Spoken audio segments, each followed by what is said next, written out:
Now, Bayard Winthrop is with me. He's the CEO and co-founder of American Giant. Good to have you with us, sir. The way in which you are making masks and the way in which you have turned your factory around to do this, tell me more. Well, we were asked to be a part of a domestic coalition of manufacturers to address the need for medical masks, and we are part of about an 8-company effort that is hoping to be producing over 1 million masks a week, beginning next week or the following, making HHS-certified medical masks for frontline workers. How difficult was it for you to change production? Well, the actual production change, we're a business that makes sweatshirts and T-shirts as part of our regular business. So that part wasn't terribly difficult. The part that was more difficult was getting through all of the red tape and bureaucracy necessary to get certified masks produced and out into the workers' hands that need them, that are medically cleared by HHS. And that really was, we were able to do that because we've been working very closely with Peter Navarro's office in D.C. and companies like Parkdale and Hanes and Fruit of the Loom have been very important conduits for us in helping us navigate that stuff. So that part has been more difficult, but it's been handled by the coalition more broadly, and we've been able to move quite quickly on it.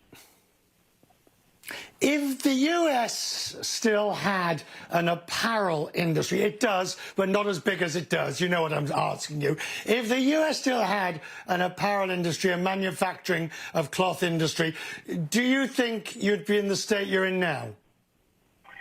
Well, I think that really raises a broader point, Richard. We have, as a country, given up our ability to manufacture things over the last 30 years, and that has put us into a situation where we really are unable to make the things that we critically need right now, whether that's medical masks or ventilators or hospital beds.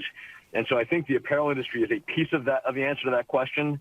But I think it is critically important that we take this moment as a country to really look at what capacity we still have domestically and change course, frankly. It is an unacceptable situation, in my view, that we're having to transform industries like ours into medical mask production. We've got to retain that capability domestically. It certainly helps if there's a healthy and vital apparel industry and other manufacturing industries to make that pivot. Doesn't it? I mean, the problem, of course, is how you do it, isn't it? I mean, it's the oldest. I remember reading the phrase once that the US would still have a shoe industry when Americans are prepared to pay more for shoes. As long as the price is the determining factor, Bayard, then it's going to be very difficult, isn't it? I think there's a fair point there. I would separate out T-shirts and sweatshirts, maybe, the business that we are in at American Giant, and really talk more broadly about the critical things that we need. T-shirt and sweatshirt production is not critical to the country, certainly not at the moment. But there are a lot of categories beyond that price matters less. Availability, quality, hitting the standards that we need matters much more. And I think for those industries, hospital gowns, ventilators, masks, it is unacceptable, I think, that we've allowed that production to go offshore to the extent that we're having to do the things that we're doing now and asking private industry to change their businesses to help meet this demand. Bayard, good to talk to you, sir. I appreciate it. Thank you for taking the time. And good on you and your team, of course, for all that you are doing.